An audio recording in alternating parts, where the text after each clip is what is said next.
Welcome everybody to the second day of ADB's Asia Pacific Transport Forum. We're extremely honored to have all of you here from developing countries, from donor partners, private sector, civil society, and of course also from academia. It is a great pleasure to speak to you virtually. This alone has already a great impact on the way you actually traveled to this event. Yesterday, we spoke a lot about the new normal and the new normal linked kind of to the pandemic that we see. But the discussion was also a lot about, is this actually new what we are seeing, or does it rather highlight historic shortcomings and issues of conventional transport systems and transport investments? And the question really is, how do we create a future in transport that is green, sustainable, creates mobility for everybody and is affordable? And this is what this session today is about. It's about the future of transport. How do we create a participatory vision that everyone actually wants to have, the future everyone wants to have for a transport sector? And how do we reimagine this future? How do we plan investments, not just for the next 5 to 10 years, but for the next 20 or 30 years? So we are extremely excited to actually have the first ever Foresight session in transport, in actually the first Foresight session in a sector at ADB. So welcome to this session. We'd like to make sure that you can participate in this session as actively as possible. So please use the Events Air app. You will be able to participate there in pollings, and also you will be able to vote for an innovation technology challenge later. We'll walk you through this. Please also drop your questions in the chat box. We understand that there are many of you participating. This is a great thing about these virtual events. So please drop your questions and we'll make sure we'll see them. We'll answer them either right away in the session or in the Q&A session or later on. And before we start, we'd like to really thank Pam Chiang, Rebecca Stapleton, Ant Hussar, and Jamie Leather for organizing the session, of course, for our partner Arab. So I'd like to start now with Ant Hussar. Ant Hussar is part of our ICT for Development unit. He is also an experienced Foresight expert. He has been with UNDP before in the regional office in Singapore, and he will give us an introduction to what Foresight and Futures actually is. Please, Ant, over to you. Thank you, Susan. And let me start with a rhetorical question, and you can bring up my slides. Why has this topic of futures and foresight made it onto the agenda of a transport forum? Well, I think it's because COVID, when it hit, ever since, we are more than ever feeling the uncertainty about our future. It's quite unsettling, actually, to fully realize that we are indeed living in a volatile, uncertain, complex, and ambiguous VUCA world. Next slide. And this VUCA world can be shaken up by an event like this one. Next. What we do know well, though, is that change is constant. So most organizations and places are impacted by the same core megatrends and drivers that symbolize, that represent this change. At the same time, what is variable is context. So how these trends impact a specific place, an organization, or a project is always context dependent.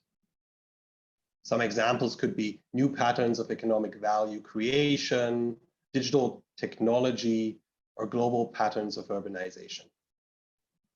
The COVID-19 pandemic is really unprecedented, right? And in most places, the response was not as good as it could have been. It has been described as a black swan, an event that comes as a surprise, has a major effect, and is often inappropriately rationalized after the fact with the benefit of hindsight. In fact, it's more what foresight practitioners would call a black elephant. The pandemic has been identified as a threat long before. Responses were rehearsed, but its impact was underestimated and we were utterly unprepared, leading us to where we are today. The elephant in the room, if you want, has really made quite a mess in the porcelain shop. Next. We can't really predict the future. And nobody in Foresight will pretend that we can. But what we are arguing for is that we need to hone our skills to better engage with it. So when we approach change only from the landscape of today, it's more like looking into a room through a keyhole. You can't really see the entirety of the room. So what if instead we step into that room to see more? Otherwise, we're really constrained by our old mental maps, by the barriers and the blind spots we have. And this push and pull of the future, where the threats kind of pull us towards the future and the aspirations inspire us to go forward, that would be lost if we don't fully make sense of this complex environment that is out there. And if you can see here on the left, this is the very famous futures cone, where you see that the entirety of futures is called the possible futures, plural with an S. Within that, you find at the very center the most probable futures, the ones that don't differ much from what we have now. And then towards the bottom here, you see that we can slightly shift what is probable towards what is preferable. And that preferable future, that preferred future, is the future that we want to work towards, that what we want to gear up all of our efforts to actually achieve at some point. Next. What I'd like to propose to you is that we all need to learn surfing. We should learn to adapt to the emerging issues that present themselves, the challenges that pull us towards the future and into the waves. But we should also explore and discover opportunities to transform ourselves so we can realize our aspirations. And finally, we need to demonstrate resiliency in our actions and decisions. We need to keep getting up on that surfboard to stay course. Next. Here's a quote of someone who's considered one of the most visionary businessmen of our time, Elon Musk. He said, "I look at the future from the standpoint of probabilities. It's like a branching stream of probabilities, and there are actions that we can take that affect those probabilities, or that accelerate one thing or slow down another thing. So we're not incapable of influencing our futures." Next. Let me get to a definition so we have something to work around in this session. And here it is. Futures thinking is more the theory and the methods behind what is the practical application of foresight. And foresight consists of a set of approaches and tools that are designed to help their users identify emerging issues, negotiate uncertainties, articulate scenarios, develop a common vision of a desired future through wide participation, to introduce innovation, and design robust policies and strategies. So all these different actions can fall into these broad categories: innovation work, strategy work, development, change management, and work on future readiness of institutions, organizations, even countries. And ADB has been looking into this for a while now. We've recently published a guide, which I would invite you to download from our website. If you Google Futures Thinking and ADB, you should be able to find it. Otherwise, in this slide, if you retrieve them later, the link is also published. Next. So overall, there are 4 broad application areas for futures work. The first one is discovery, focused on the context and background around us, identifying those unconscious biases, the assumptions that we all carry with ourselves about what the future might bring, how things are meant to be, and so on. Then second is exploration, where we gather intelligence on possible futures. The third is mapping. Here we would map out possible scenarios and construct future realities. And then finally, there's creation, which helps us define desirable outcomes and actions. So we want to get to action, from foresight to insight to action. And acquiring futures literacy is like learning a new vocabulary, right? And broadening our view of the futures. It is in many ways like learning to surf. Back to you, Susan. Thank you, Arndt. What I really like about the future is that you can be creative. And I just want to kick off this panel with one anecdote. I have a 13-year-old daughter, and I asked her, what do you think will change most by 2050? And she said, well, people won't really change, but what will really change is transport. This is the area where we'll see the most change. So this is the perspective of a young person, and I thought this was really fascinating. So with that, I'd like to hand over to our panel. We have a fantastic group of people here. We have Paolo Spantigati, who's the country director in Armenia. He used to be the country director in Timor-Leste. He has worked on development basically all his life in all kinds of roles. He is extremely inclusive and thinks about the future. And Paolo, let's start with you to give us some bird's view perspective of what future means in the national development context and why you think this is important. And then we'll continue with Pak Yanuar from Indonesia, and then we'll go to Ravi, our transport director from ADB. So Paolo, please.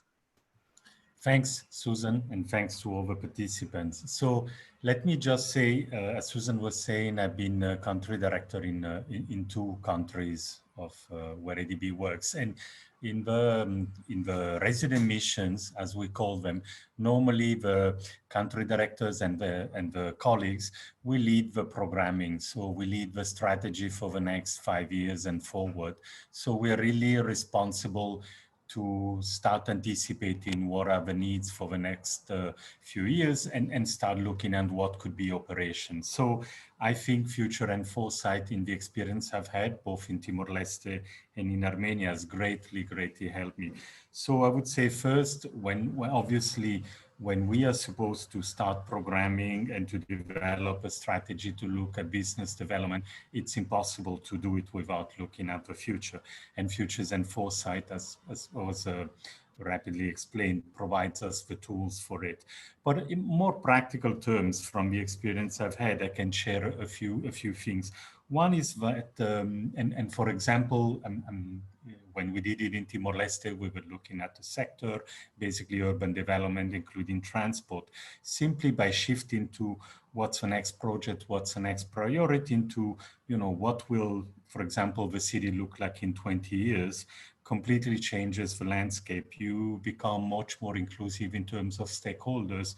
Almost everyone has a stake in, what will it look like in 20 years. So you broaden the base, you get many more ideas, many more, views, which immediately leads to the next, that you get much more knowledge, hidden knowledge, by simply, in a sense, reminding you to consider many more stakeholders. You get much more out of all the discussion and the preparatory work. And I remember, again, we were discussing sector issues, but immediately, why are we talking about the urban transport of the capital? What if, the nation would develop into a satellite of cities? So immediately you shift into a completely different perspective. So it really helps looking beyond the immediate problem, which again may not be actually that relevant next year in 2 years' time, to a longer term perspective, to bring much more knowledge. It also gives you an attitude of mind and measures and instruments to be much more flexible. Things evolve, things develop. So by keeping in mind that you always have to look a little bit forward, you become more nimble, more adaptive. And again, through all the discussion which were held and through the key problems which kept rising, looking at the sectors, we immediately became aware that we should look at, as I was saying, urban growth as one of the issues, natural pollution as affecting the way people lived. And so again, you bring more stakeholders, you bring in more issues, and you broaden what will be the operations in the next few years. You become much more flexible in terms of should anything happen, you hopefully are more rapidly responding. It opens up to possibilities. Again, as a result, we ended up adding component to the projects. We've ended up adding issues to the strategy. You become, of course, it's none of us can predict fully the future. We would all be, I don't know, I guess millionaire if we could bet on the future. But we can be better at thinking different futures, getting ready for them, as Ant was saying, trying to orient where we go. And again, which I think it's really one of the biggest issues. I remember when we were having the workshops and Susan was there, some participants were saying, but actually, where are we here? We don't really understand, again, this issue of who's a stakeholder and who are the participants. And by explaining what it was all about, there was really a moment of realization. Actually, I have a stake in it. It's not only about the officials responsible for the sector, but as a citizen or as a a person living in the city, I have a stake. The future is mine. I want to influence it. I want to know what it will look like, and I want to participate into its better development. So I think it's, from the experience I had in 2 countries, I think it's really an eye-opener. It's an excellent instrument for improving the quality of what we do. And it's definitely, we are the antennas of ADB in the field. If we are not nimble, if we are not trying to anticipate what will happen, then who should do? So thanks a lot. I think it's, I'm very grateful I was involved in Future and Foresight in my 2 experiences. Thanks, Susan. Thank you, and you will continue to be involved. I think that was the great thing about the transport discussions in Yerevan. Armenia was about realizing transport for something, for a certain vision that we have for the future and that needs to be co-created. So now please, Pak Yanuar, I think interesting perspective from Indonesia. You are the co-founder and advisor of the Center of Innovation Policy and Governance, a Jakarta-based think tank. You're also an honorary research fellow in political economy of innovation and social change at the Manchester Institute of Innovation Research. So there's the link between innovation and foresight. And you used to have quite an important role in the government as advisor to the president in Indonesia. So please enlighten us with your experience on foresight and how important it is to realize that the future is not the same for all of us. And we actually need to create some kind of consensus of what kind of future we want for a sector and for a country. It's quite difficult and tough introductory question actually. But let me speak from the experience. Because I agree with the idea of foresight. And I would like to thank Arndt for your thought-provoking and insightful presentation. I think if we talk about transport, I think Indonesia is one of the worst countries in the world in terms of traffic. And I believe what we are discussing today is of high relevant to my country. However, in responding to you, Susan, allow me to take a wider perspective rather than just focusing on transport sector. Let me start with my country. Okay, Indonesia has a vision. We have the vision to be one of the advanced economies in the world in 2045 when we are 100 years old. That in itself, I think, is a prominent key entry point for future thinking and foresight in Indonesia. Because with that vision, it is important to know and to understand what to do, what actually we want. When we say advanced economy, what are the indicators?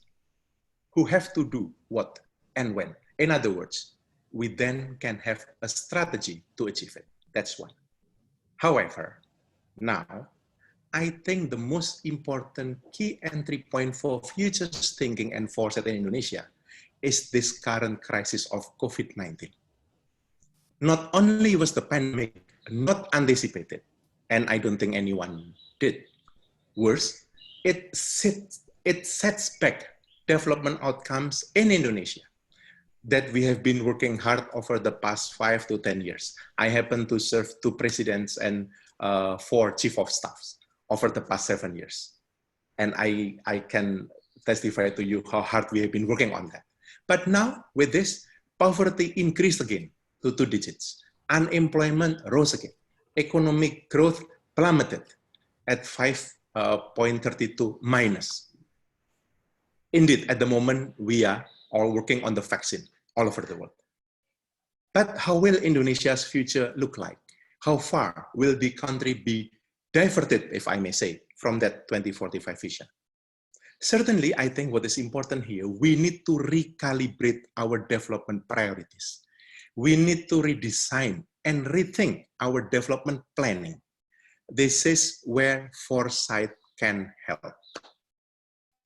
I was lucky, I was part of the initiative of UK Foresight back in 2000 about energy in 2007, but now I'm back to Indonesia in my own country. This is where I think Foresight can help the country shape the future. Foresight is about shaping the future, not predicting. In the latest state address, the president said that if we say Indonesia is like a computer, the computer is reset. It needs a reboot. What the president said in the state address. That Foresight can help us shape our own future. Instead of predicting it, we can design it together. The future that we want, the desirable future of Indonesia post-COVID-19. But let me be clear, son. This long-term visioning and planning is not always easy. It is even very, very challenging. Although it is beneficial, let me be blunt. Any administration often limit their future horizons only as far as they are in the administration. I know it's not pleasant to be heard, but in many administrations, many governments, especially for not just for the president, but also for the ministers, and even for the ministers, this horizon is even shorter. Here, I think, we need to have champion and win political support, getting the buy-in from the highest official as possible within the country, within the government, to commit doing this long-term plan. This is how I see the potential for wider application. Not just Foresight for transport, but Foresight for national development planning, for redesign, for recalibration of development planning after COVID. Often, if not always, the government is rather myopic in determining national priorities, derived usually from president's political vision. Foresight can help in this process. Vision of the future can be designed or shaped collaboratively with holders as possible, if foresight is done at the national level. If this is deemed to be ambitious, let us take it sectoral. Economy, small medium enterprise, health, education, food, water, energy, and farmer. Even we can revisit the way we look at SDGs, goals and targets. This is, I think, what is important. The key here is that future is shaped. That's one, not predicted. Second, government and public together shape the future of the country. We may start sectoral, but I think we have common desired future. Thank you, Susan. Thank you very much, Pak Yanuar. I think what you said was very right. The political cycles, and of course, it's also important when we make these transport decisions or when governments make these transport sector decisions. So what you're saying is, was one sector doing it is good, but it really needs to happen at the national planning stage. And I'd like to bring in some of the questions from the audience to make sure we have some interactivity, and of course the audience stays awake and tuned into the discussion. So there was one interesting discussion which is maybe less hopeful, from Mukund Kumar Sina, who says, if you as panelists, and I'm now looking at all of you, and Ravi, I'm conscious that you will still speak, do we really think that the pandemic has a lasting effect on things in the future, or is that, do we forget too fast and actually we'll go back to normal and as if nothing has happened? I mean, do you really think we can shape a new normal in transport? Maybe Ravi, maybe that's a good segue to your intervention. And I'll ask you now to talk a little bit about Foresight in Transport. Ravi is the director of the South Asia Transport Division. And I hope you can answer the question, is it really possible to create this new normal in transport? And new normal means not crowded mass transport, affordable transport for everybody, safe so that you don't get sick in your crowded metros or whatsoever, and less polluted. Well, that's an extremely difficult question to answer. I'm really not sure. It's actually linked to, in some sense, human behavior.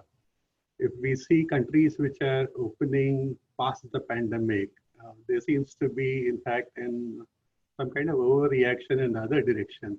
Oh, I've been locked up, so now far more free. But I think the fact is, what has happened is causing a rethinking among the planners on how to design and manage the systems. And that part, I think, will still have residual life. And this will certainly go into the learning, into both the designs, into measures for health, which are being taken now, and into measures for ensuring that the systems do not collapse at the first sight of a pandemic. So I think there are two parts of this. I think human behavior being what it is, when things are in the past, it exponentially kind of decays in memory. And people may feel, okay, so let me go back to my normal. But on the other hand, the design part of it, which is going into the systems now, that will continue. I'm not sure I'm answering Mukund's question, but that is my view. So we'll have some kind of mixed bag. So in a way, what you're saying is it depends on all of us to make sure that we are not forgetting about this pandemic, and that the new normal, which is what we should have done before anyway, is now happening. So let's start now with your intervention on how Foresight actually works in the transport and what some of your ideas are. And then I'll go back again to some of the other questions of the audience. Okay.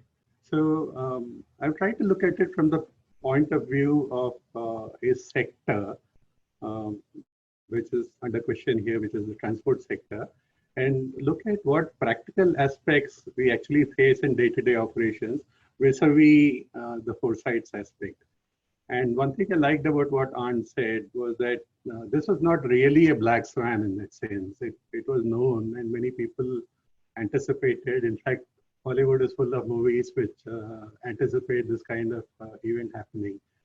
I think the problem is that the timelines are not known. So the level of preparation is always kind of lacking in that sense. People are aware, but it's a distant threat. Oh, climate change 50 years later, let me not bother. Pandemic will happen sometime, somebody will take care of it. And the interesting thing is that even stockpiles of pandemic management materials were not taken into account in the sense of logistics chains. So there are aspects of this which are unknown and unpredictable in the sense of the timeline being unknown. So what it is, as far as I understand, that this study is designed to drive long-term thinking and to support designs for future-ready transport projects. So it is not as if there is a kind of blueprint already being set out on what could be done, but it is actually a thought process which is being set out, which will be useful for us. And then based on this thought process, one would engage with client DMCs, ADB community, in thinking through aspects which are both in some sense inspiring and practical, because we cannot leave the fact that our DMCs require a certain set of projects. We do need to address those needs. And clearly what it is not going to be is a mandate to say that no, all future ready projects means they should be extremely complex, and the more complex the better, and we should have high technology and so on. But it does take into account something which is forward looking and not more of the same of what we have been doing. Next slide, please. I think somebody used this word predict, and one of my favorite, let's say the cartoon series is Asterix. So basically, prediction is not about it. Nobody can predict what is going to happen tomorrow. And somebody said that, I think Paolo said if he can predict, then he'll be a millionaire. Could be a billionaire, could end up in jail. So it's very difficult to look at it from a predictive kind of lens. But it is true that we are looking about estimating trends and directions and trying to see where the flow is likely to end up. And this pandemic, I think, has given us a great incentive to break away from what we've been doing and to look at something different, which is going to happen in the future. I'm sure that a few months ago, this question of what would happen post-pandemic really did not exist. We were looking at more and more of the same projects going ahead. Next slide, please. And of course, one problem with people like us who are working in the sectors is that it's day-to-day firefighting. That is what we call operations. And this leaves very little time to think ahead, to analyze trends and look at the longer term. And by the time these events happen, you're actually off the cliff. So what is happening in some sense is that this expectations from the transport sector keep increasing. More and more people are moving to urban areas. Mobility is far higher. People travel everywhere in the sense of business and so on. At the same time, the capacity of these systems to maintain safety, efficiency is also coming into question. So we're looking at various things, for instance, innovation, high technology, response to the pandemic, so on. And all these aspects in normal day-to-day operations, we don't have real time to think of. So this is a good opportunity to actually do that part. The systematic foresight exercise may help in identifying both the lacuna in what is happening and what can be done in the future by ADB, by counterpart agencies, and by our partner countries. Next slide. So a number of trends have been identified, which I think are being presented later in the workshop. But the idea is actually not to, I believe, not to cast this in stone, but to set a direction of thinking. And the idea is also to set in place a consultative process where ADB and partners can discuss with stakeholders, and based on which this can be taken ahead. And the outcome will be in structuring and delivering future policies and investment for transport. But of course, what we do need to keep in mind is that there are existing projects and thinking which are going on. So this should not be a fracture in the sense that we suddenly change from what we are to what we intend to be in the future, but to transition this from what is happening into a medium long-term kind of approach. And the last part clearly is that what is fit for one country and even a region in a country may not actually be applicable to the whole country as such. So one has to be, every solution and thought process has to be tailor-made based on the tools which will be developed under this foresight exercise. Next slide. Yeah, with that, I'm done with my presentation. Thank you, Ravi. So I think let's go quickly into some of the very specific questions. So we have here one from Sukotong, who's asking what you think, Ravi, and the others can of course chip into, but I'm directing it directly to you as transport expert. What you think will happen for aviation? I mean, we know that before the pandemic, we had around 4 billion passengers in the aviation industry per year. And the question here is, what do you think that future of aviation industry is supposed to embrace, how they are supposed to embrace social distancing and health safety risk, considering that our airports are often not designed for it?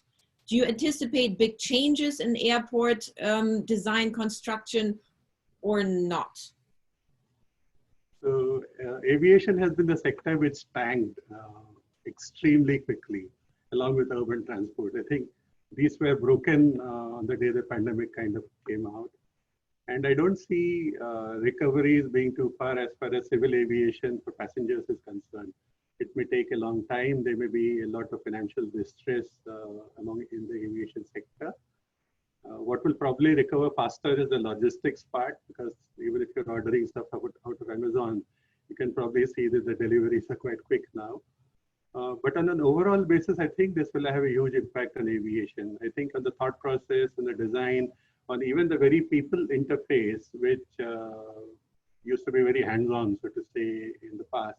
will probably move into some kind of technology systems where the contact is reduced. Okay.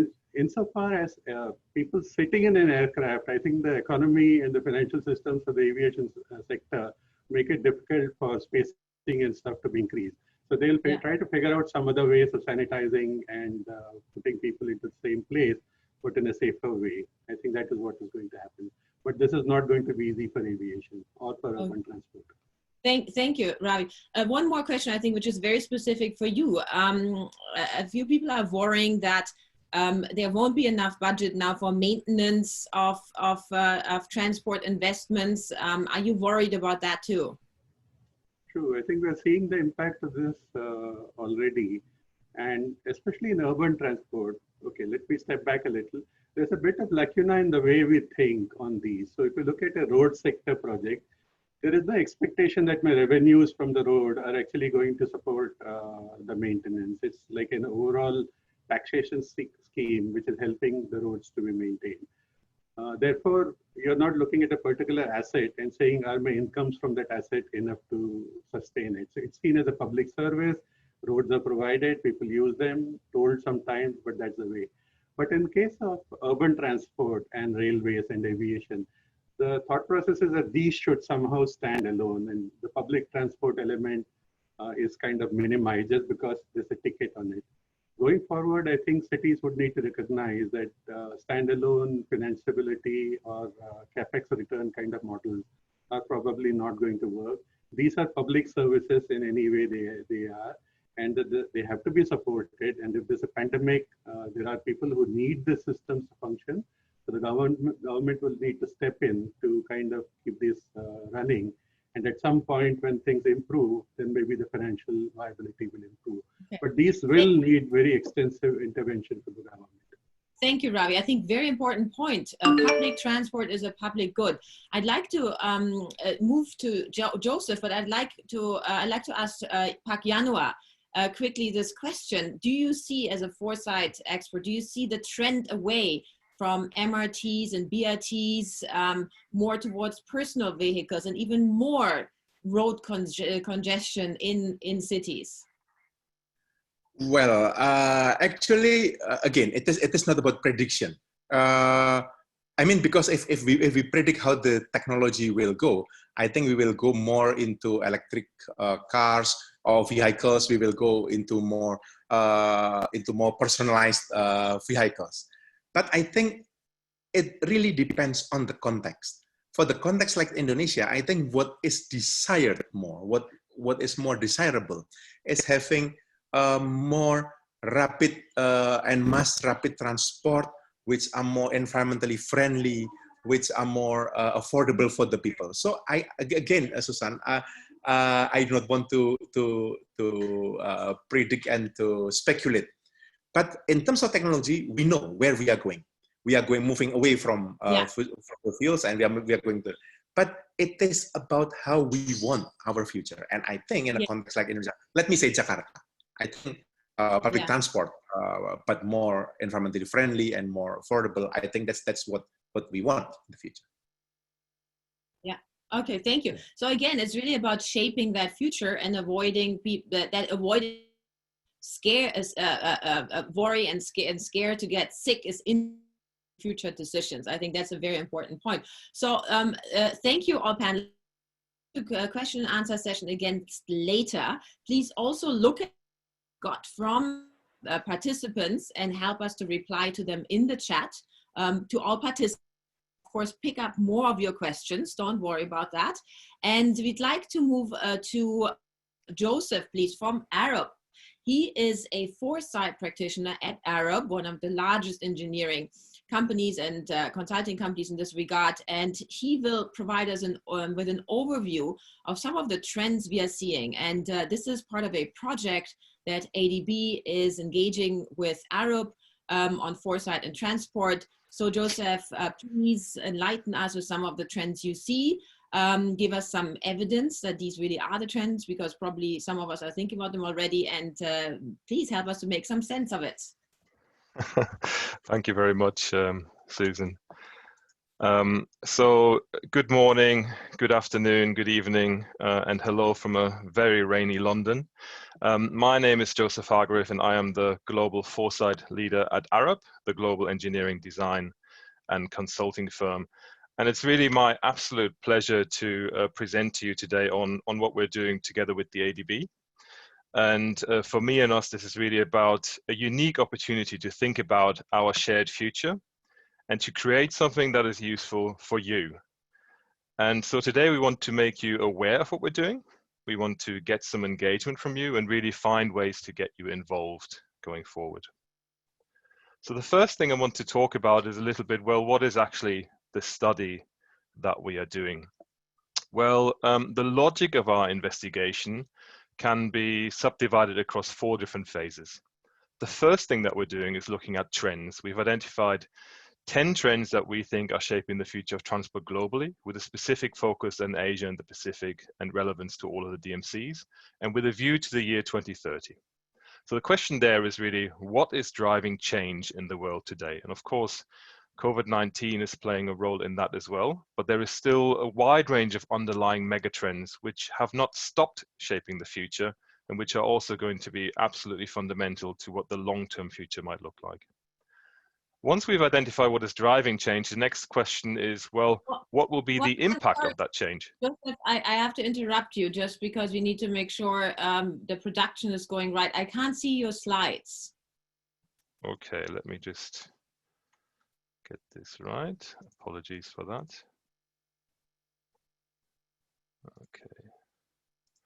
All right, so now you've had my introduction and now you have the introduction also with the slides. Yes, sorry to interrupt you. Just, Thank you, Susan, that's great. So we start with the trends, the question of what is driving change, and then we start to think about the implications. So what will be the impact of that change?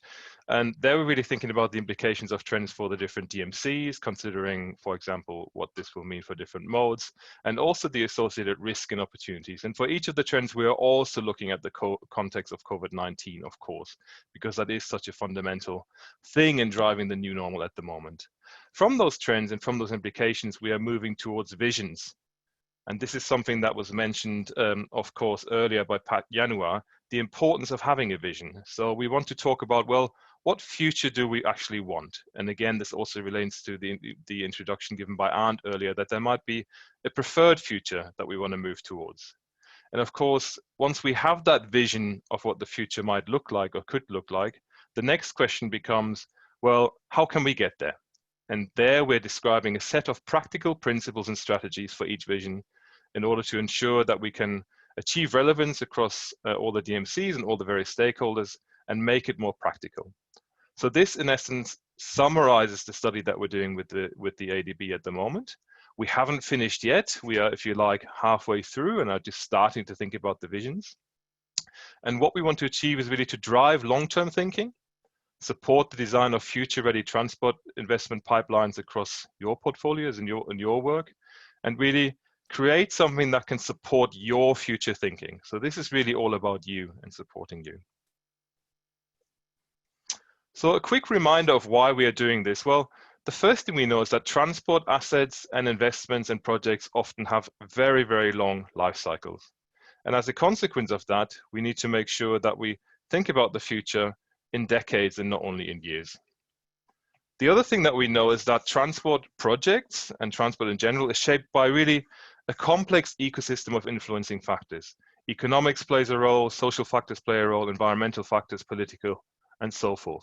So there's high degrees of complexity and long life cycles. If we think about a typical project, this might be a road project or a rail project, it's a long time going from the idea to the concept, to the feasibility, to the actual construction of an infrastructure piece, to the final operation. Of course, once something is operational, it'll be operational for many, many decades.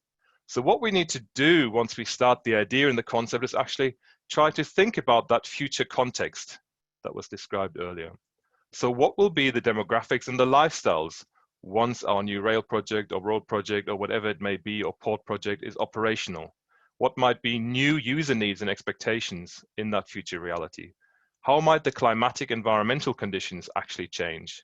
What new technologies and materials might become reality, and how will policy and regulation look like? So it's all about understanding and looking at that future context. And what questions we're going to have to ask is, well, what would we like to know about this future? What should we know about the future? And what do we absolutely have to know about the future to make better decisions today? So yes, we are thinking decades ahead, but it's actually about making better decisions today. So if you're making your next 5-year plan, well, what are the mega trends over the next 10, 20, 30 years that should be thought about and implemented today so that we are more future ready when we get to that future reality? So the question is, well, what does our future look like? And this is in essence what we're trying to explore with this study. And the our can be your country, your transport modes, your projects that you engage with. This is again the contextualization that we need to achieve somehow. So here are the 10 trends that we've identified as trends to look at in the context of this study. And what you can see already from this slide is that it's really a complex ecosystem of change. A whole range of things matter to the future of transport, from population patterns to energy and resources to geopolitics. Now, the other thing that we can say is that, well, once we've got these high-level trends, there's also a range of so-called key aspects that we're exploring. So within each trend, such as, for example, population pattern, there is sub-themes and subcategories and subtopics that we're exploring. So for population pattern, this is, for example, urbanization and land use, population growth and shape, and inclusive design and planning. There's complexity within the trends themselves. For climate change, it's about emission projections, physical climate change impacts, and climate change policy and targets. Now, for today's presentation, we are just going to focus a little bit more as an exemplar on 3 of the trends. They are population patterns, environmental risk, and advanced technologies, just to give you a sense of how we are thinking about them and how we would like you to think about them going forward. And in the final report, of course, there will be a whole range of information, projections, data, and insights on all of the trends. So starting with the first one, population patterns. What will your future user base actually look like? So this is really about thinking about all of the trends around population dynamics, population growth, and population shape, and utilizing that to think about, well, what type of users will our transport network and transport system need to cater for in the future? We know that by 2050, 1 in 4 people in Asia and the Pacific will be over the age of 60. And as a consequence of that, new approaches to dealing with that aging, for example, are of critical importance. Overall, we know that the projected distribution of the world's population from 2017 to 2100 by age group shows a massive increase of the people that are 60 years and over. You can see that by 2050, the world population already has 26% of people aged over 60 and over. By 2100, that grows to 40%. So aging is accelerating rapidly across the world. And this is not only a trend that is impacting the Western world, but really most parts of the world in some form or another, some more extreme than others. Looking at 2 examples, the People's Republic of China, you can see here the population pyramid starting on the left to 2020, then moving to 2050 in the middle and 2100 on the right. And you can see that the shape of the pyramid is changing quite markedly. At the moment, you've got a situation where most of the population is, if you like, in the bracket of the working age population, where it's the most productive, economically active, contributing to pensions and so forth. And then you can see that that bulk of people that is in the middle on the left actually move up in the center. And at the same time, people are starting to live longer through better health systems, general longer longevity, and overall improvements of lifestyles. So you've got a greater proportion of people who are over the age of 60 already. By 2050, that's actually the largest proportion is in the bracket of 60 to 64. But you've also got a massive increase in the so-called old is old, 80 plus, 90 plus, and so forth. And then by 2100, that looks even more distinct, where a huge proportion of the population is over the age of 60 in China. Now taking another example of Samoa. Now, Samoa's population pyramid looks very different at the moment, but again, you can see quite a marked trend in increases in longevity, a greater proportion of people living over the age of 60, and that changing quite drastically towards 2100. So these type of trends can really be observed in all kinds of different countries, and it's the proportion of people in the oldest group versus the youngest group and the economically active group that really matters, because we have to then think about proportions and how we provide services and economic value in the context of all of that. So we have a trend, the aging population, which is the what, and we need to somehow go from the trend to the strategic action. So the trend, the aging population, has a range of implications, the so what. And this could be around road safety, infrastructure accessibility. Imagine, for example, elderly people taking longer to cross the road, or needing more assistance to go upstairs, needing more escalators and lifts to actually access public transport in the future. Now, this has implications potentially on management and operations. Maybe the frequency of trains has to be slowed down in the busy public transport interchange because elderly people will take longer to get in and out of trains. Maybe the escalators have to be slowed down. Also, often elderly people are subsidized fares, so there will be economic implications and revenue implications. And there's also lots of opportunity. So maybe new community services, new forms of elderly living, and so forth. So lots of implications related to transport, and this is just a snapshot of some of the ones we can imagine. And then, of course, we as individuals who are investing in transport and managing transport systems have to go into action.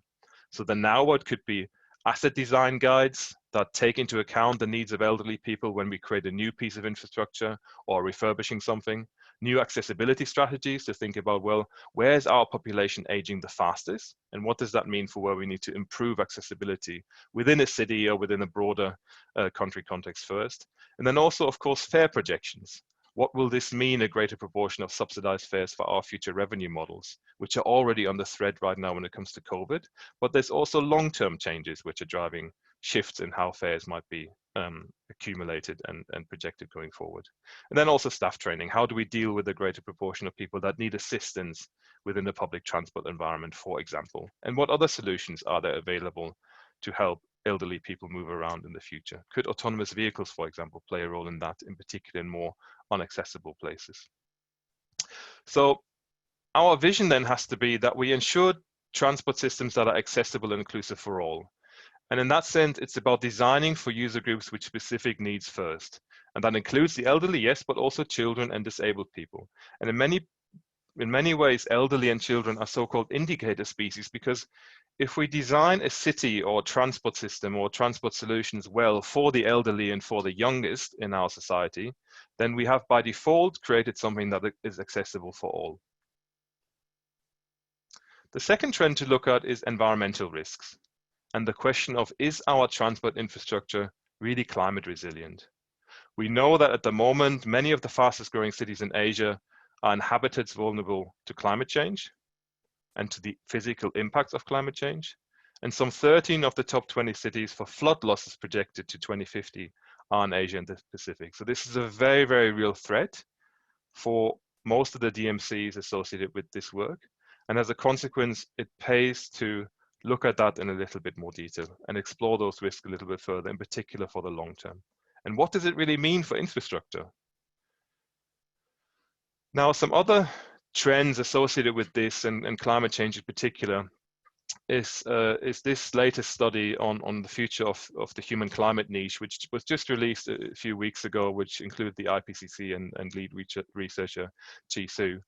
And it really looks at changes to habitability and places being more or less suitable for human habitation with a view to 2070 and with a 2 to 2.5 degree warming scenario. And it looks at temperature level, humidity levels, and precipitation level. And what you can see, anything that's red on this diagram here is really less suitable. And you can see some of the dark reds are really outside the historical human niche of habitation. This is a very scary diagram, if you like. It's quite sobering. If this really comes to play, then lots and lots of parts of the world will really struggle to maintain a good climate for human habitation, which could lead to mass migration and so forth. And so what it tells us is really that we need to do two things. We need to mitigate and reduce carbon emissions so that we do not reach this 2 to 2.5 degree warming scenario. And we also need to think about, well, if this does come to play, how do we need to adapt our transport networks to, for example, provide more underground spaces, more artificial cooling, more natural solutions to cool the urban environment and prevent heat island effect, more ways to deal with surface water flooding, and so forth. Now, the Pacific Islands are not necessarily easy to see on here, but they only have kind of a subtle change to the current context. Just pointing that out because it's very difficult to see on this diagram. So what we then need to do once we think about a new transport infrastructure investment or a new solution we're developing is really to try to design for the future. Try to design for the new normal in 2040 or in 2050 as we're making decisions today. So modeling future climate realities is one of those ways. There are now systems and tools in place where you can utilize the IPCC data and make projections about how your neighborhood, your city, your street, your country will look like in the future when it comes to projected climate realities in different scenarios. And that information can then be used to make smarter design choices today around the heating and the cooling load, for example, or the possible benefits around green infrastructure. So we need to start to design for that new normal today to make the infrastructure more resilient for the future. Now, it's not just about the overall climate conditions, there's also other things to consider in the context of environmental risk. And biodiversity loss is one of those. Biodiversity loss is really accelerating all over the world. And this also applies to many countries that we are all active in. And this has big implications on the future of humanity because biodiversity is critical for food and crop production, it's critical for medicine, and it's critical for overall health of ecosystems and as a consequence, the health of humankind. And here we really have to, if you like, achieve a paradigm shift in how we think about infrastructure and how we think about the things we do. At the moment, we are still collectively in a dialogue that's all about sustainability. We're trying to minimize the impacts of our activities. We're trying to minimize carbon emissions. We're trying to minimize resource consumption. We're trying to minimize waste. In the medium to long term, we have to change that dialogue and say, well, it's no longer about minimization. It's actually about restoring or regenerating. So having a net positive impact on the natural environment. No longer about minimizing ecological loss, but about maximizing ecological gain. So how can we create new infrastructure solutions, new transport solutions that improve biodiversity, that clean water, that capture more carbon than they consume? I think this will be a massive paradigm shift for many of us in the medium to long term, but it's something that we ultimately have to achieve because in many ways we have done too much damage already. Through regenerative design, things that improve biodiversity, improve water, improve the air and so forth, I think will be or will have to be a key focus of our agenda going forward. So we need to start to deliver infrastructure that is sustainable, resilient, and crucially adaptable to future shocks and stresses. And so the other thing that we can start to do is to really think about working with nature and to create infrastructure solutions that have multiple benefits and that can do multiple things. And here's a very simple image of a street design for Copenhagen in Europe, where during a normal day, the street and the park in the middle acts as a playground, as an interactive space. And then during conditions of surface water flooding, it acts as a water retaining body. And so this idea of multifunctional infrastructure is really, really important. And green trees and permeable surfaces play a huge role in that. I think we have to think about green infrastructure in cities in a very different way going forward. It's not just about making a place look better. It's about providing functions that can increase climate resilience, increase adaptability, improve human health, improve the health of the natural environment, and so forth.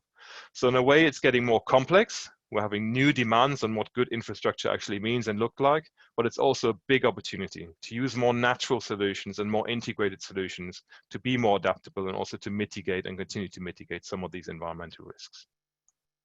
Now, the last trend to quickly touch on is advanced technologies. How will technology transform the transport sector? Now, while population trends and environmental trends are actually relatively easy to project and predict, technology is a little bit difficult. Because often advances come out of nowhere, or they accelerate or they slow down. And so what's, I guess, more important when it comes to technology is also to establish a way of thinking about technology and thinking about technology change in a way so that we can understand how technologies might matter to us. So less about the specifics of technology and more about how we govern, think about, and integrate them as a concept. Overall, we know that right now we are in the so-called fourth industrial revolution. And the fourth industrial revolution is really about the use of cyber-physical systems. And for us who are active in the built environment, this is a really interesting opportunity because for the first time, digital is moving into our world in a much more accelerated way. So things are becoming digitalized. The Internet of Things is kind of moving throughout infrastructure, throughout buildings, and being integrated in more and more things. The one question that we obviously want to ask ourselves is, well, if we think about emerging technologies and emerging tech and how that is disrupting the world, well, what is really different today to what it was like in the past? Because technology has always shaped our future. Well, one of the things that we can say is that today is a little bit different because we have these parallel and reinforcing advances across multiple areas at the same time. And this kind of combination of these advances happening at the same time across so many different areas is really creating such a broad range of opportunities for us. So we have advances in infrastructure and networks happening, such as cloud computing, making everything easier, faster, cheaper, more accessible. We have machine learning and artificial intelligence, such as image recognition. So essentially, computers that can start to learn, think, and act independently. We have insights and visualization, such as BIM, which we use a lot in our work. We have new hardware and applications such as cameras. We have new business models and standards, of course, such as software as a service. So it's not just about the tech, but also the economic context. And we have new experiences and interfaces. And there's advances in all of those things that are creating these new opportunities. Crucially, it's never about technology in isolation. So yes, we have these enabling technologies, such as cloud computing and sensors and so forth, but they always link to a delivery model, and they always link to a sector context to really create the transformation opportunity. So never think about technology in isolation, always think about it within a broader context. So cloud computing plus software as a service plus cities creates open city data. Cloud computing plus sensors plus machine learning plus as a service plus transport creates the opportunity around autonomous vehicles. And I think for us then, as people who are working in transport, understanding our own sector context and lens when it comes to these technology opportunities is absolutely critical. So again, more of a way of thinking about technology and the transformation opportunity than about specific technologies themselves. However, diving into one of them real quick, autonomous vehicles is of course often mentioned in the news and often thought about. At Arup, we've done a range of projections around the possible diffusion of autonomous vehicles globally.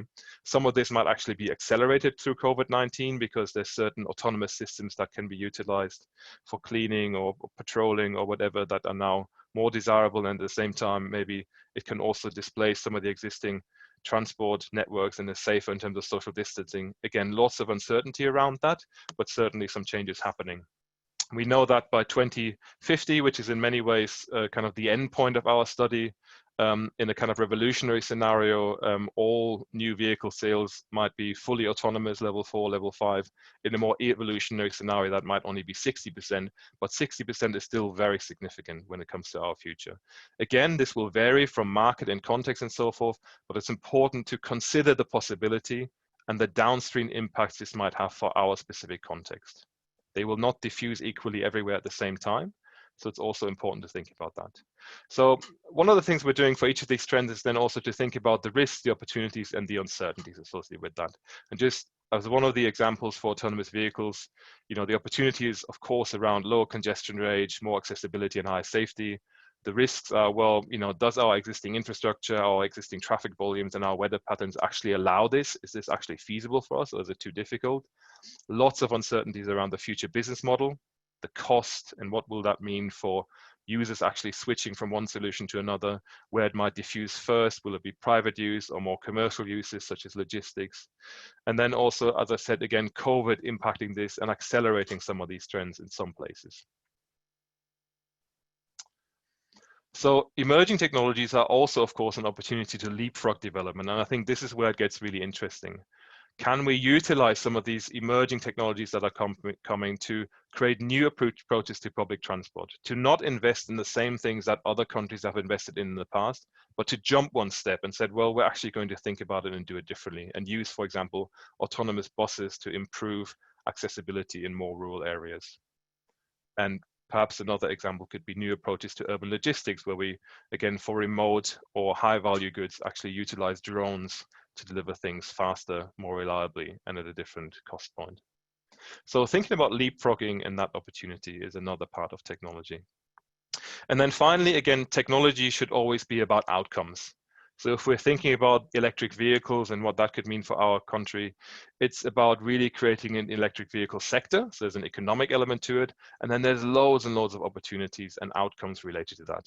positive impact for the environment, greater accessibility, new jobs, new economic development, and so forth. And eventually then something that is a technology in itself actually becomes something that is shaping a better world, or that it's improving our accessibility, or that is shaping a better and stronger economy. So technology is the answer, but what was the question? And this is a quote by the famous architect Cedric Bryce, who really talks about, well, we have all these technologies, but what question do we need to ask, or what outcome do we want to achieve? And this is always what we need to focus on first with technology. So how can technology increase user accessibility or reduce environmental risk, for example, in the context of the other trends previously described?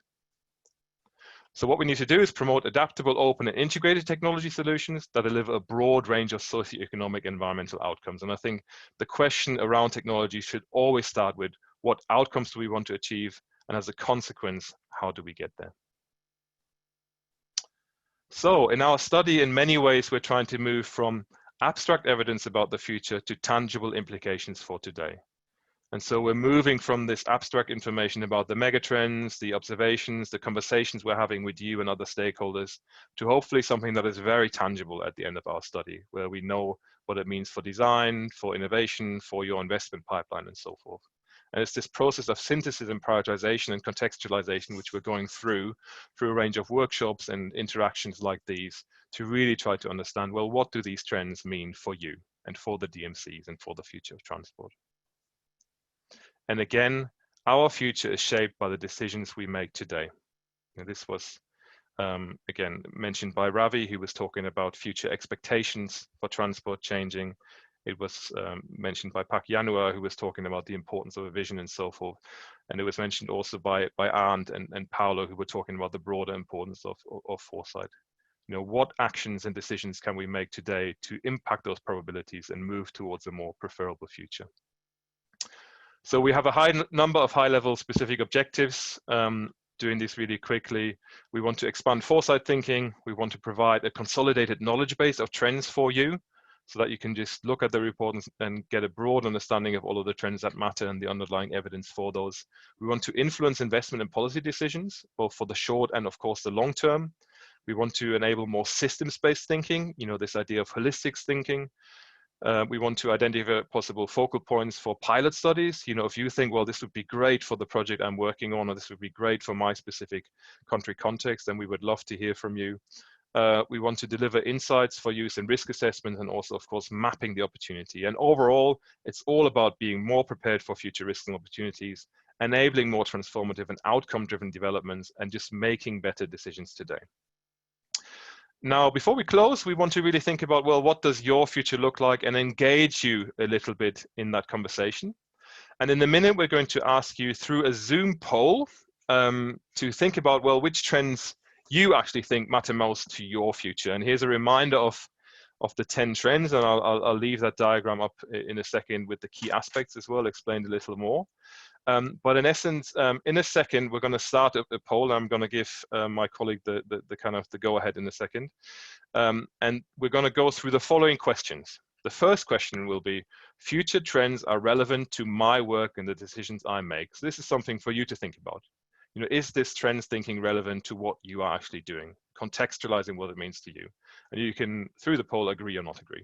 The second question is, which trends have the most relevance for transport in your country today? So these are the 10 trends, and you can choose up to 3 would be ideal. Again, it's a multiple choice option. And then the question following that is, well, which trends will be the most important for transport in your country by 2050? So will those 3 actually be different in terms of what matters today versus what you think will matter in the coming decades? So again, you can choose 3. And then for the final question, which trend could pose the biggest risk to transport investments in the next 3 years? And you can just choose one of those. Yeah, so just choose one for the last question. Now, you may have to scroll down to see all the questions. So just be mindful of that when you see the poll. It pops up in a little window and you have to scroll a little bit. And we'll give you 5 minutes or so to answer those questions, and then we talk about the results. So if we could please launch the poll now, that would be appreciated. I'm putting up the key aspects in the background, just in case you want to know a little bit more about what is associated with each of the trends. If you could please all start voting now using the Zoom poll. It's in progress. And then we can start talking about the results in a few minutes before closing this part of our conversation. Thank you, Joseph.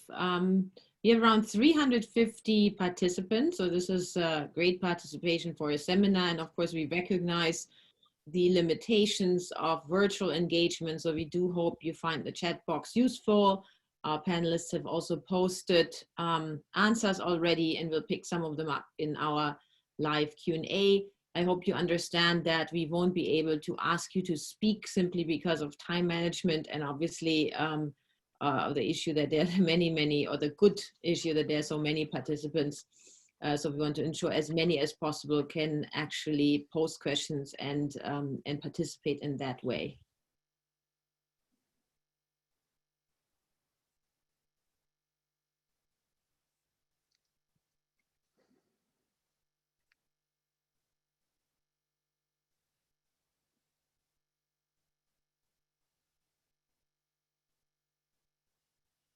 So we'll give you a few more minutes to complete the questions.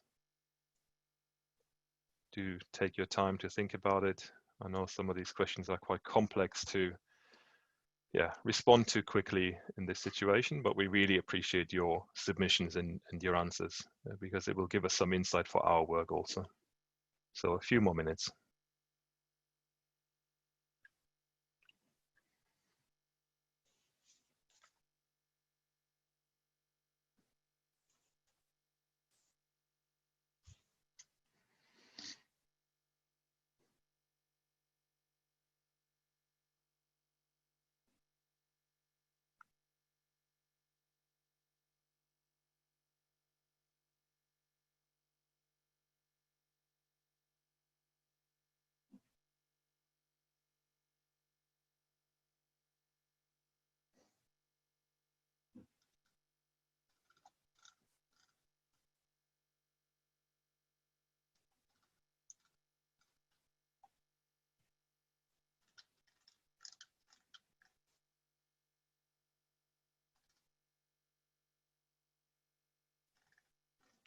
Okay, one more minute and then we'll close the poll. If you could please complete your voting.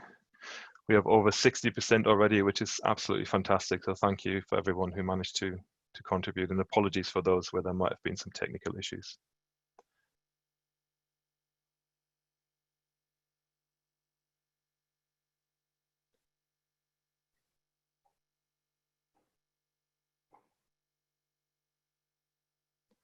Okay, Joseph. Okay, if we could please end the poll, and hopefully you can all see the result, which is fantastic. So the first thing to say is that most of you strongly agree that future trends are relevant to my work and the decisions I make. A few of you neither agree nor disagree, which is absolutely fine, and 3 of you actually disagree. I would love to have a coffee with the 3 just to talk that through and hopefully convince you that they somehow matter to what you're doing. So please feel free to reach out to any of us and we can have a nice debate about that. That would be fantastic. In terms of the trends which you think have most relevance for transport in your country today, it's really interesting that behavior patterns actually came out much stronger in that answer than it did for number 3. So the current behavior of people, how they are acting and experiencing and making choices around transport is clearly much more influential when it comes to today. And then in general, I think we have both population patterns, transport and infrastructure growth and renewal as important both for question 2 and question 3. But then if we look at question 3, which looks more at the longer term future, climate change and advanced technologies massively increase in importance, which is not unexpected. And at the beginning also geopolitical trends were trending there a little bit, but then was overtaken by some other areas. So certainly climate change and advanced technologies as 2 key areas to look out to 2050. And then finally, which trends could pose the biggest risk to transport investment in the next 3 years? Economic patterns, clearly the winner there. And geopolitical policies also are very, very high, I guess, reflecting in many ways the current COVID-19 crisis and the implications this is having not only on transport, but the broader economic context and the new normal that we will eventually reach, this equilibrium that we will eventually reach once if you like, this pandemic has hopefully been overcome or a new normal has established itself. So with that, I sincerely want to thank you for your time and attention and participation. Again, Arndt's quote from Elon Musk was really, really important at the beginning. It's all about influencing probabilities, and hopefully through this work, we can help shape and influence the right probabilities in your work. And we really look forward to engaging with you further. If you are interested in this study, you would like to participate, you would like to know more, there'll be an email address at the end of the session today where you can reach out and contact and engage further. So thank you very much from me and from my colleagues at Arab, and I'll be handing back to Susan now. Thank you, Joseph. So I can see we've answered many questions already. Joseph, probably one question for you here, which is interesting, is number one, we seem to, what comes first?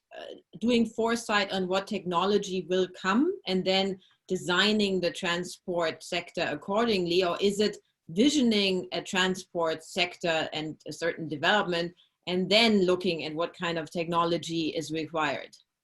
That's a great question. I think most of us will probably agree that we can hopefully create quite a good vision for what we want transport to be in terms of socio-economic and environmental outcomes. You know, we want it to be inclusive, accessible, we want it to deliver economic value, we want it to be environmentally resilient and improve the health of the natural environment. And as a consequence of that vision, hopefully being relatively easy to form, or we have methods to form that vision, in particular for socio-economic outcomes, we can then start to have a debate around, well, what opportunities do we have from a technology standpoint to really achieve those outcomes? So I would always start with the socioeconomic outcomes and then think about what technology can do to get us there. Now, in some cases, that's a little bit harder because technology advances are so rapid and so fundamental that we are forced to think about what they mean, and we are forced to incorporate them into our thinking.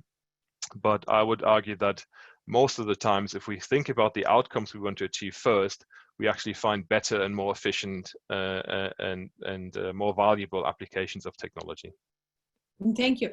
I think a great example is what Singapore did with their transport sector. I mean, they created a whole industry now around electric vehicles because they envisioned these electric transport pods for people or families moving away from this massive transport. But I'd like to ask Paolo, who has worked also a lot on behavior and inclusivity and so on.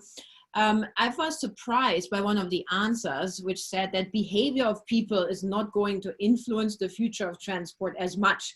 It seems we first have to enable a certain behavioral change before we see a change in behavior.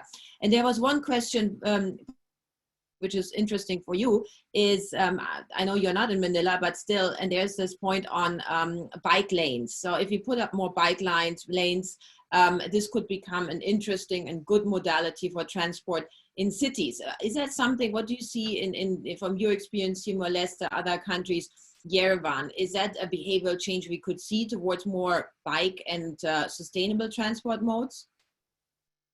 Thanks, Susan. I think the whole issue is it's both a little bit trying to look at the cone, what is possible, and also a little bit influencing. So, for example, bike lanes, just before the pandemic sort of exploded, we were really looking into and looking at neighboring cities' experience and seeing how to bring it in Yerevan. Now the issue is, first you have to understand, is there a behavioral change which could lead into that? And it seems that, again, by exploring and having conversation with stakeholders, also the future, people do want Yerevan, and Armenia is an important tourist destination. Yerevan is a beautiful city. How you bring that out even more. So there is an interest, but then also how you capitalize on that and make it happen, because yes, bike lanes, we all like it, but when it's dangerous, it's not safe, or it's complicated. So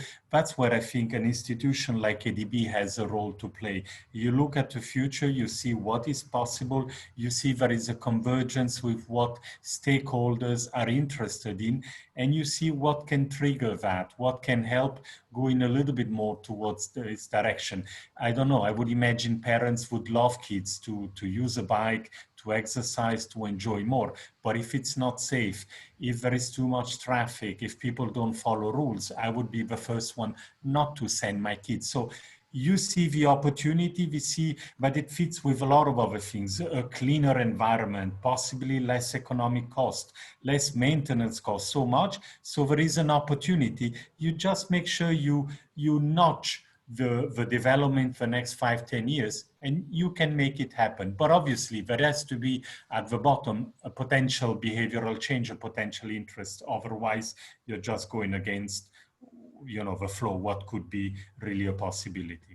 Thanks. Yeah, thank you, Paolo. So this means that the policy aspect is so important, and I'm conscious about time, but I'd like to ask first Pak Yanuar, how does it work in Indonesia to bring different sectors together to think about nudging policies or nudge policies? So if I think of transport, my opinion, there needs to be health, social development, of course, the economic perspective. Is this happening at a country level currently? Unmute. Thank you, Susan. Is this happening at the country level? I'm afraid not quite at that level. I think what happens in Indonesia, and let me recall from my experience when I was in the government, but also at the moment as a I would say academics more. If we talk from the, I would say, business perspective or non-governmental perspective, it is easier to get country level perspective. But when it comes into government, what I see is that we have the so-called national level development planning, but it is more of top down rather than bottom up. Yeah. Rather than, you know, I tried to answer one question from the participants about the Philippines. What about doing foresight at the subnational level? Which to me actually gives more benefits, because then you can really listen to what people's aspirations, what Yes. are their visions about futures of their own. I mean, this is quite important. So if you ask me what happens in Indonesia, I can see the challenge. The answer is quite straightforward. It is not quite at that level to bring all relevant sectors together. Although we realize that urban development or urbanization is one of the most important issue in Indonesia at the moment.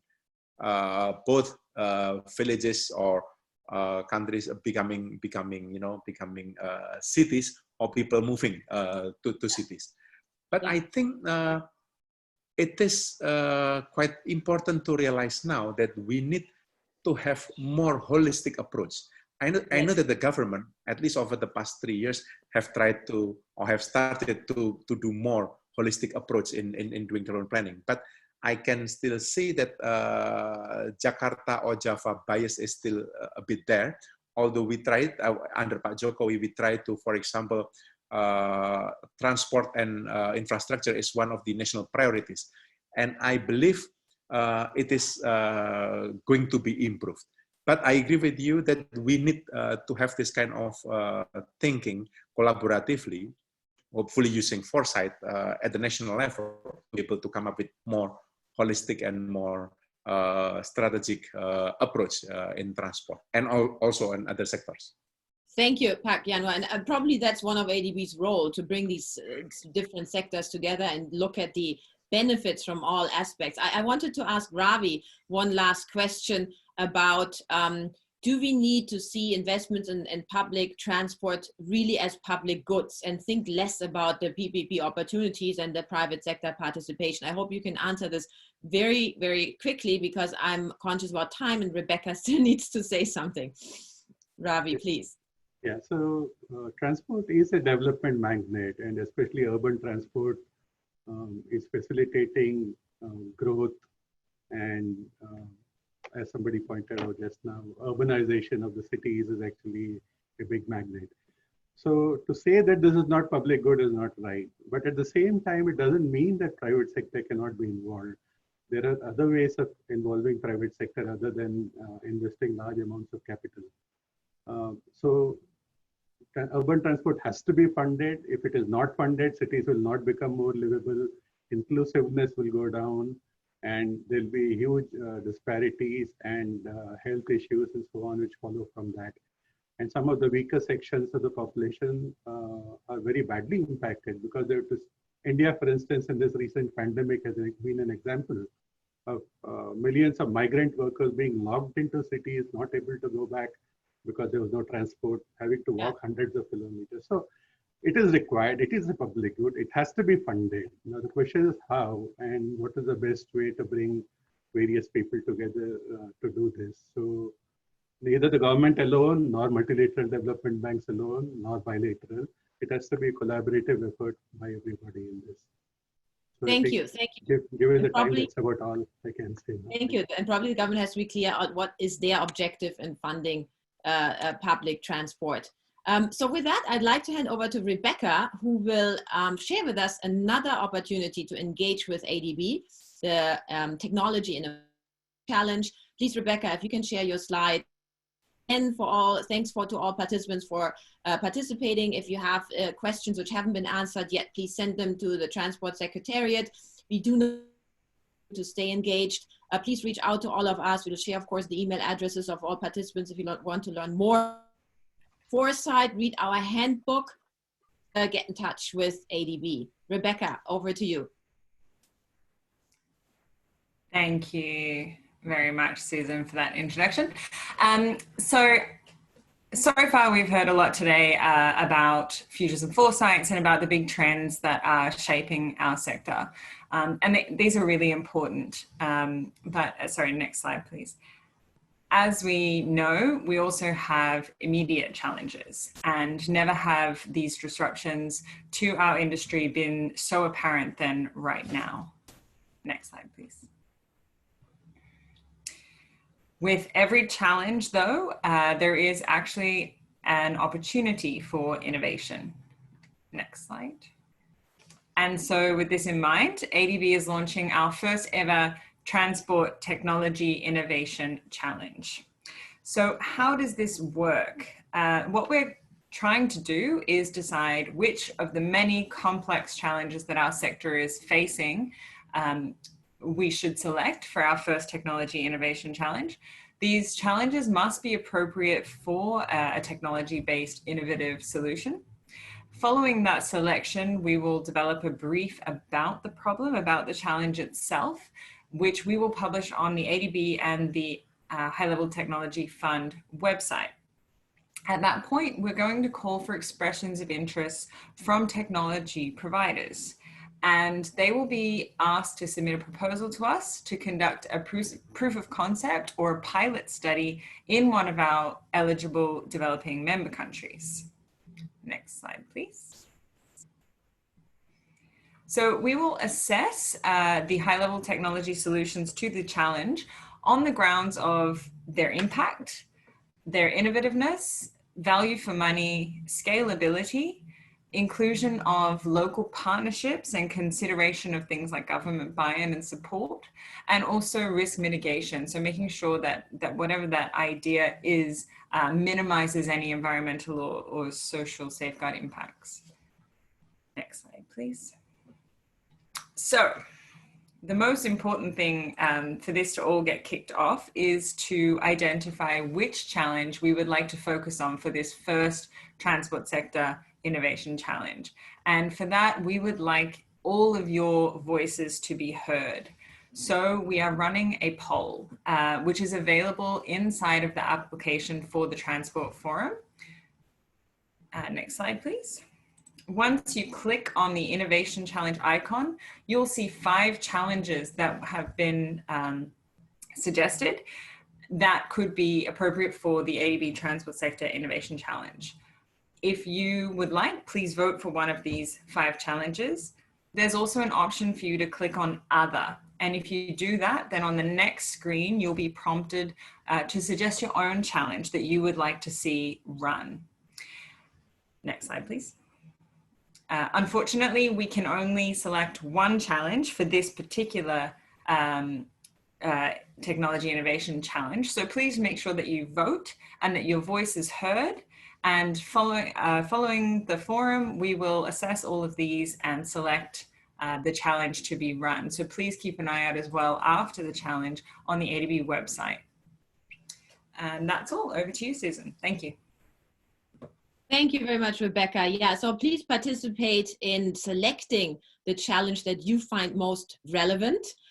This is the second technology innovation challenge that we are running. The first one was with the energy sector, and we are awarding the winners very soon, and will help them implement a $500,000 project over the next year. So there's also a possibility for engagement later on for technology solution providers. We believe the combination of foresight, of technology challenges, of innovation challenges will help ADB to help everyone to create a future we want, find solutions together, collaborate more, and crowdsource ideas across various stakeholders and providers. We do see and we do know that our development problems are becoming more complex as we move forward, that many of the solutions of the past are becoming problems now. And I think we need a bit more systems thinking and thinking beyond sectors, beyond people, to bring this all together for a better future in 2050 and beyond. I'd like to thank everyone, all the panelists, of course, especially our panelists from Indonesia, Pak Yanuar, and for his inputs, Joseph, obviously, Rebecca, Pam, Jamie, everyone who was part of this session for a great session. Please provide us as participants more feedback, more thoughts. We'll try to answer everything. And with that, we'll wish everyone a wonderful rest of the day. Thank you.